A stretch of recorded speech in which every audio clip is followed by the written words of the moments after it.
오늘은 부활주일입니다. 우리가 1년 가운데 기독교 절기 가운데 가장 기뻐하고 즐거워할 수 있는 부활절인데요. 코로나로 인해서 우리가 온전히 다 모이지 못하고 또 예전과 같지 않아서 참 안타까운 마음입니다. 그러나 이 부활절은 우리에게 참된 소망을 주는 기독교 절기입니다. 만약에 부활이 없다면 아마 기독교는 존재하지 못했을 것입니다. 부활이라는 이 예수님의 부활이 없었다면요, 우리의 믿음도 헛것이었을 겁니다. 아무 의미가 없었을 것입니다. 그런데 우리 주님께서 부활하셨다는 겁니다. 그래서 교회가 형성이 되었고요, 부활을 통해서 우리가 그리스도인들이 참된 소망을 갖게 되고, 우리 그리스도인들이 참된 기쁨을 갖게 되고, 우리 그리스도인의 삶의 의미를 이 부활을 통해서 깨닫게 된 것입니다. 그래서 부활은 우리의 마음에, 우리의 신앙의 중심이 됩니다. 이 주님의 부활은 우리에게 무엇을 증거해 주냐면요, 성경이 하나님의 말씀이라는 걸 증거해 줍니다. 성경 말씀에는 선지자를 통해서 예수님께서 메시아가 이 땅에 오신다고 말씀해 주셨습니다. 그리고 그 메시아가 우리 인간의 죄를 짊어지고 죽으신다고까지 말씀해 주셨습니다. 그것뿐만 아니라 예수님께서 사흘 만에 부활하시는 것과 또 승천하셔서 다시 심판주로 다시 오시겠다고 말씀한 그 내용이 성경 속에 있습니다. 그런데 예수님께서 이 모든 과정을 다 주님께서 겪으셨습니다. 오셨고, 그리고 모든 것을 십자가로 이루셨고, 부활하셨습니다. 그리고 승천하셨습니다. 이제 마지막 한 가지 약속만 남았죠. 다시 오시는 약속입니다. 그래서 지금까지 성경의 모든 것들을 이루어짐을 예수 그리스도께서 증거해 주셨습니다. 그래서 부활은 우리 그 기독교인에게 있어서 성경이 확실하던 하나님의 말씀이라는 것을 우리에게 증거해 줍니다. 또한 이 부활은 하나님의 능력이 어떠한지를 우리 알게 아십니다. 이 세상에서 죽었다 살아난 사람이 하나도 없습니다. 기절했다 살아나는 것과 죽었다 살아나는 건 다릅니다. 기절한 것은 숨을 쉬는 상태에서 정신이 잃었다가 다시 깨어나는 것이라면, 죽었다 살아난다는 것은 호흡이 끊어지고 뇌가 정지된 상태에서 썩을 수밖에 없는 육체가 다시 소생했다는 것입니다. 이건 인류 역사상 인간에게 찾아볼 수 없는 사건이었습니다. 그런데 우리 주님께서 부활하셨다는 것입니다. 그래서 하나님의 능력이 어떠한 것인가를 우리에게 알게 합니다. 사탄도 예수님께서 십자가 지고 죽으심으로 인해 모든 것들을 끝났다고 생각했습니다. 그리고 사탄은 자신이 승리했다고 생각합니다. 그리고 예수님의 죽음 앞에 제자들은 다 흩어졌습니다. 그런데 예수님의 부활로 인해서요, 다시 제자들이 다시 한 마음으로 예수 그리스도 안에 뭉치게 되었고, 사탄은 패배를 선언하게 됩니다. 결국 예수님의 부활 사건은 모든 것이 승리가 하나님의 손에 있다는 것을 우리에게 보여줍니다. 그래서 고린도전서 15장 42절 43절에 이런 말씀이 있습니다. 죽은 자의 부활도 이와 같으니 썩을 것으로 심고 썩지 아니할 것으로 다시 살며, 욕된 것으로 심고 영광스러운 것으로 다시 살며, 약한 것으로 심고 강한 것으로 다시 살며, 육의 몸으로 심고 신령한 몸으로 다시 사나니 육의 몸이 있은즉 또한 신령한 몸이 있느니라. 우리에게 있어서 썩어져가는 육체만 있는 게 아니라 신령한 몸이 있답니다. 우리가 죽는 것만이 아니라 다시금 살아나는 부활이 있다는 것을 분명히 증거해 줍니다. 그래서 우리 주님의 부활은 바로 하나님의 능력이 어떠한 것인 걸 우리에게 가르쳐 줍니다. 그 다음에 이 우리 주님의 부활은요, 하나님께서 사랑으로 우리 모든 인류를 용서했다는 사랑과 용서를 우리에게 가르쳐 주십니다. 예수님의 십자가의 죽으심으로 인해서 사랑하는 제자들이 다 흩어집니다. 다 끝났다고 생각했습니다. 그런데 예수님께서 부활하신 이후에요, 제자들을 하나하나 부르십니다. 그리고 제자들이 예수님의 부활을 보고 소망을 갖게 됩니다. 그리고 예수님께서 너희가 왜 나를 부인했냐고 말씀하시지 않습니다. 용서하셨습니다. 그리고 예수님께서 친히 사랑을 고백하시고 네가 나를 사랑하느냐고 말했습니다. 이처럼 예수님께서는 부활하신 이후에 자신의 실체가 사랑임을 우리에게 증거해 주셨습니다. 그리고 제자들에게 소망, 사명을 주었습니다. 우리가 이 땅에서 살아가는 의미와 목적이 부여된 것이죠. 여러분, 우리가 부활이 없다면 이 세상에 살아가는 의미와 목적과 가치를 모두 이 땅에 둬야 됩니다. 내가 이 땅에 잘 먹고 잘 사는 것이고요, 내가 이 땅에서 건강하고 행복한 것이 목적이 되고 의미가 되어도 아무 이상하지 않습니다. 그런데 부활이 있기 때문에 우리 그리스도인들의 삶은 이 땅의 목적이 아니라 그 말이죠. 이 땅은 한시적인 인생입니다. 영원한 천국의 소망을 두고요. 영원한 것의 소망을 두고 이 땅의 이것을 우리는 구별할 줄 알아야 합니다. 그래서 참된 소망이 생기는 것입니다. 그리고 소명이 생깁니다. 내가 이 땅에서 어떻게 살아야 하는 것인가? 내 가치 있는 인생이 무엇인가? 그것을 부활 신앙을 통해서 우리가 깨닫게 되는 것입니다. 저와 여러분이 우리 부활의 주님을 통해서 참된 소망을 천국에 두시고 늘 소명 가지고 살아갈 수 있는 저와 여러분 되기를 주님의 이름으로 축복합니다. 오늘 이 빌립보서 3장 10절부터 14절의 내용은요. 사도 바울이 로마의 감옥에서 미결수로 재판을 기다리는 가운데 한 2년 정도 지난 가운데서 많은 번뇌와 고민과 그 고난 가운데 하나님께서 자신을 이곳으로 이끌어내는 의미를 깊이 묵상하고 생각했을 것입니다. 그리고 사도 바울이 빌립보 교인들에게 보내는 이 서신에서 자신이 가지고 있는 참된 소망을 설파하는 내용이 바로 이 10절입니다. 이 10절부터 14절의 내용은 바울 신앙의 핵심이기도 하고요. 사도 바울이 무엇을 위해서 이렇게 고난을 짊어졌는가를 우리에게도 깨닫게 해주는 내용입니다. 그리고 20절부터 14절의 내용은요. 하나님의 영광을 위하여 산다는 것이 무엇이고 부활이 어떤 영광으로 우리에게 임하는 것인가를 우리에게 가르쳐 줍니다. 오늘 이 말씀을 통해서 우리도 부활의 영광 속에서 우리 하나님의 영광을 위해서 살 수 있는 저와 여러분 되기를 축복합니다. 오늘 10절에 보면 내가 그리스도와 그의 부활의 권능과 그의 고난에 참여함을 알고자 하여 그의 죽으심을 본받아. 사도 바울은요 무엇을 본받냐면 예수님의 고난을 본받는답니다. 그의 고난에 참여하기를 원했습니다. 그리고 죽으심을 본받겠답니다. 어떤 사람이들은요 죽음을 본받고자 하는 사람은 없습니다. 죽음은 고난이고 고통이고 피하고 싶은 것입니다. 그런데 사도 바울은 예수님의 죽으심을 본받겠답니다. 그의 고난을 따르겠답니다. 그의 권능을 경험하기 원한답니다. 이게 과연 무엇을 의미하는가? 사도 바울이 지금 무엇을 추구하는가를 그 11절에 이렇게 말합니다. 어떻게 해서든지 죽은 자 가운데서 부활에 이르려 하노니 그가 고난을 따르고 죽음을 본받고 부활의 권능을 경험하기 위한 것은 한 가지입니다. 부활에 속하기 위한 것입니다. 부활에 이르기 위한 것이었습니다. 여러분, 사도 바울의 핵심은 부활입니다. 만약에 사도 바울에게 있어서 부활이 없었다면 그는 그렇게까지 복음을 위해서 자신을 희생하지 않았을 것입니다. 그런데 부활이 있었기 때문에 자신을 던졌고 자신을 희생했고 그리고 자신의 생을 이 부활에 초점을 맞추고 산 사람입니다. 그래서 부활의 영광을 추구하는 사람은요, 구원받은 성도로서 믿음으로 사는 것입니다. 여러분, 믿음이 뭘까요? 하나님께서 우리를 부활시키실 것이다. 그리고 주님께서 우리를 부활체로서 천국에 입성시킬 것이다. 그리고 하나님은 살아계시다. 우리가 성경 속에 있는 하나님을 믿는 겁니다. 그리고 우리 주님을 메시아로 우리가 믿는 것입니다. 그게 믿음입니다. 그래서 믿음의 핵심은 부활입니다. 믿습니다 하고 세상 것을 추구하며 산다면 그건 믿음이 아니라 반쪽짜리죠. 믿음은 뭐냐면요. 나는 부활할 것을 믿습니다. 나는 천국에 소망 두고 사는 사람입니다.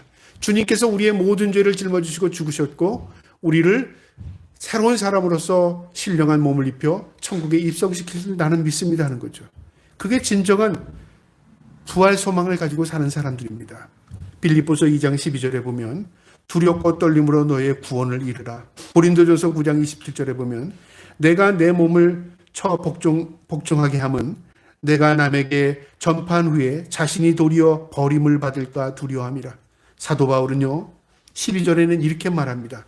내가 이미 얻었다 함도 아니요 온전히 이루었다 함도 아니라 오직 내가 그리스도 예수께 잡힌 받은 그것을 잡으려고 달려가노라. 이미 얻었다. 과거의 일이 아닙니다. 내가 얻으려고 지금 진행한다. 그것도 아니라 그 말이죠. 미래에 내가 얻었다. 그것도 아니라 그 말입니다. 뭐냐면 내가 그 표대를 향해서 목표를 분명히 세우고 달려간답니다. 진행형입니다. 진행형. 그러니까 구원은요. 단회적인 사건이 아니라 그 말이죠. 우리가 구원받은 것은 무엇으로 확신할 수 있습니까? 과거에 예수 잘 믿어서 구원받은 걸 저 사람 계속 예수를 잘 믿어왔어. 그것이 그 사람의 구원을 확실시킬 수 있습니까? 아닙니다. 미래에 잘 믿을 거야. 그래서 저 사람은 구원받을 거야. 그것이 확신할 수 있습니까? 가봐야 하는 것입니다. 저 사람 지금 예수를 잘 믿으니까 구원받을 수 있어. 그걸로 확신할 수 있습니까? 아닙니다. 과거는요, 현재의 진행형이고요. 현재는 미래를 연결하는 것입니다. 그래서 성경은 우리의 구원을 이루라고 말합니다. 사도 바울도 구원을 이루라고 말했습니다.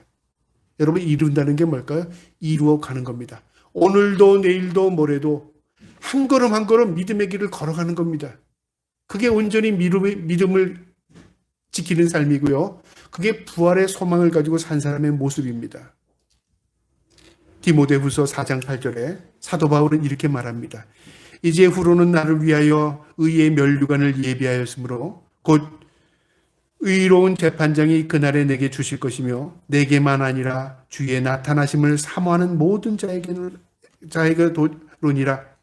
사도 바울은요, 디모데에게 부활의 소망을 전하면서 우리가 하나님 만나는 그날 의의 면류관이 있다. 그러니까 너도 나처럼 나를 닮아라. 내가 가는 길을 따르라. 사도 바울이 디모데에게 그렇게 권면하는 내용 가운데서 의의 면류관의 이야기를 합니다. 여러분, 우리가 소망을 이 땅에 두면요, 이 땅에서 내가 추구하는 것 얻으면 그것이 상급이라고 생각할 수 있죠. 여러분, 상급은 이 땅에 없습니다. 오히려 상급을 받을 사람은요, 그 상급 때문에 이 땅에 고난의 십자가를 짊어져야 하는 것입니다. 그게 이치에 맞지 않습니까? 저는 목사로서 살아가면서 많은 것을 생각해 봤습니다. 사람들이 이 땅의 영광을 추구하고 천국에서도 소망으로 천국에 입성하기로 하는데 그게 이치에 맞을까?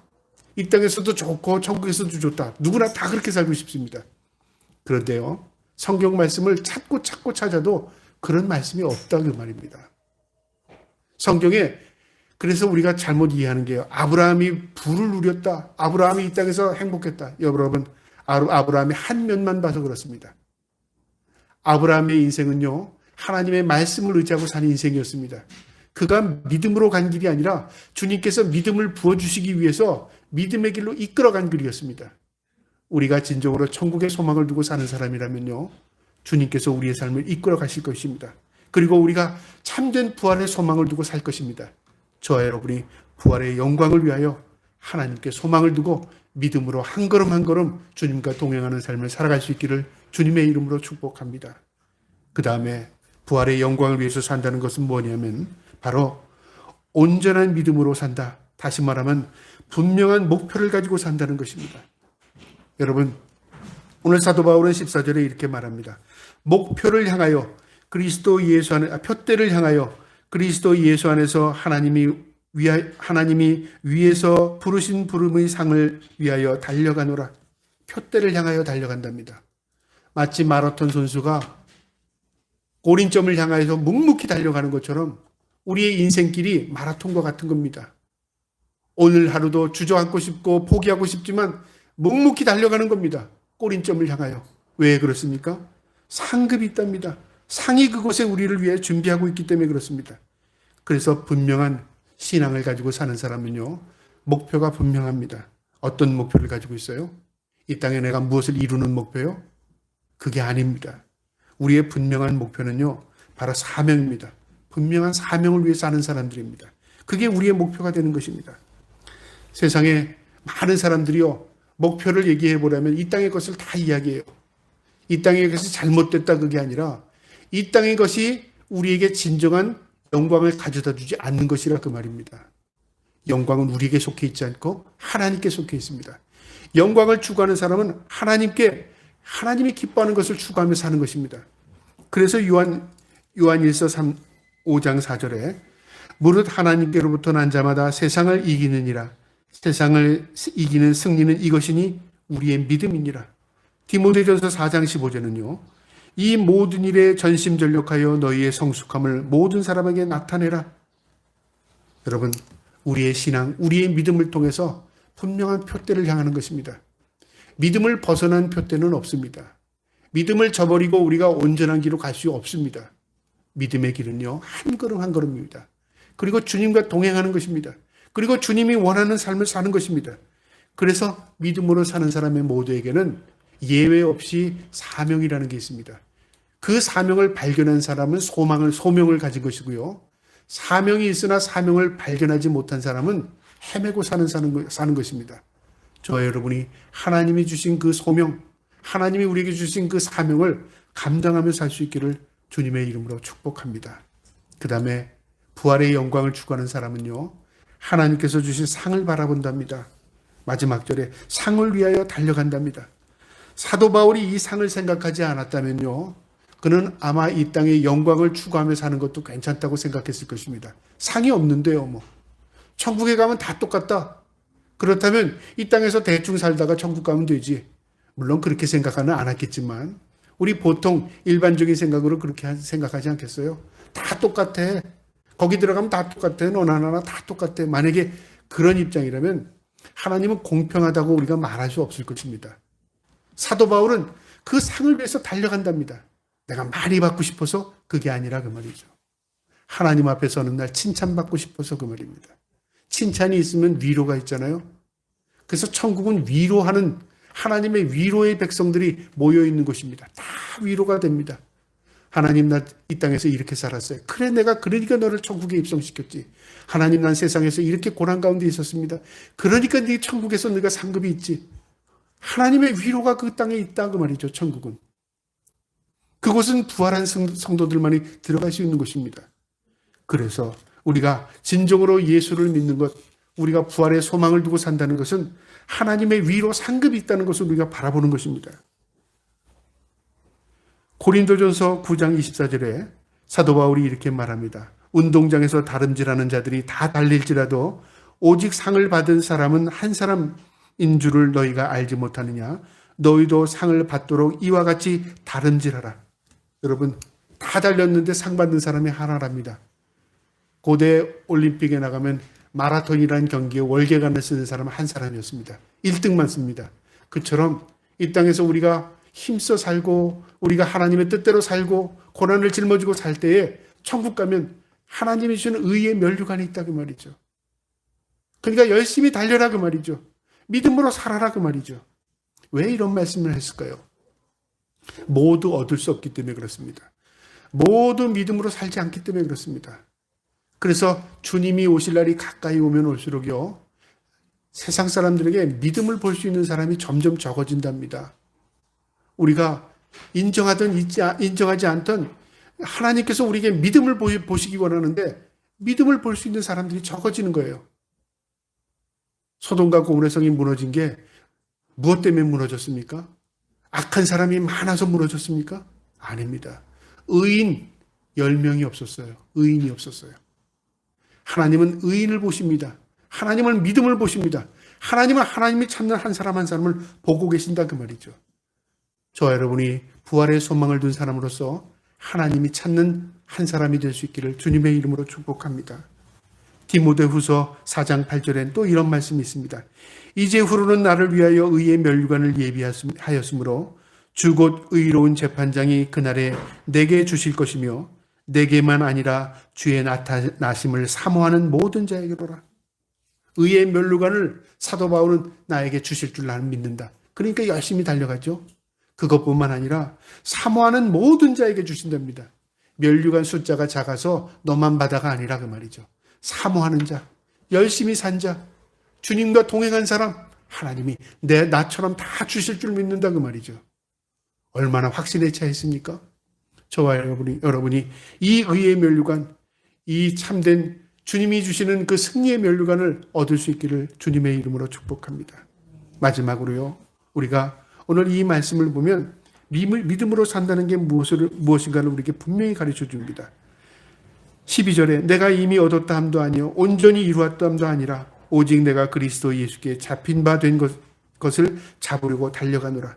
사도 바울은 자신이 지금 이 달려가는 이 인생의 길이 단회적으로 어디까지가 아닙니다. 끝까지 달려간답니다. 자신의 생명이 다하는 그 순간까지 달리겠다 그 말이죠. 무엇을 위해요? 의의 면류관을 위하여. 주님의 부활을 소망을 두고 그 말입니다. 그래서 고린도전서 9장 27절에 사도 바울은 또 이렇게 말합니다. 내가 내 몸을 쳐 복종하게 함은 내가 남에게 전파한 후에 자신이 도리어 버림을 받을까 두려워함이라. 사도 바울의 고백입니다. 이런 고백을 할 수 있는 게 참 큰 사람입니다. 내가 복음을 전하고 내가 남에게 전도하고 내가 남에게 예수 그리스도를 증거했는데 자신은 못 들어갔어요. 다른 사람은 다 들어갔어요. 그게 얼마나 부끄럽고 창피한 일입니까? 그것뿐만 아니라 사도 바울은요, 버림받을까 두렵답니다. 버림받을까.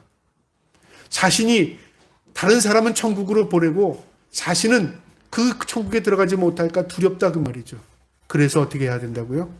그래서 항상 깨어 있어야 되겠다. 그래서 항상 주님과 동행해야 되겠다. 그리고 항상 믿음의 삶을 살아야 되겠다 그 말이죠. 여러분, 우리가 이제 앞으로 살아가는 인생은요, 지금까지 살아온 인생보다 믿음을 지키기 살기가 어려운 시대가 될 겁니다. 그리고 형식적인 믿음의 삶을 살아가는 인생들이 더 많을 겁니다. 그리고 복잡한 인생 가운데 뒤섞이고 뒤죽박죽 되어서 무엇이 믿음인지 무엇이 신앙인지 잊어버리고 사는 인생들 가운데 우리가 섞여 사는 인생이 될지 모릅니다. 어쨌든 중요한 것은요, 우리가 알 수 없는 인생을 앞으로 걸어가야 합니다. 우리가 경험하지 못한 인생을 앞으로 살아가야 합니다. 그 인생은 호락호락하는 인생이 아닐 것입니다. 분명히요.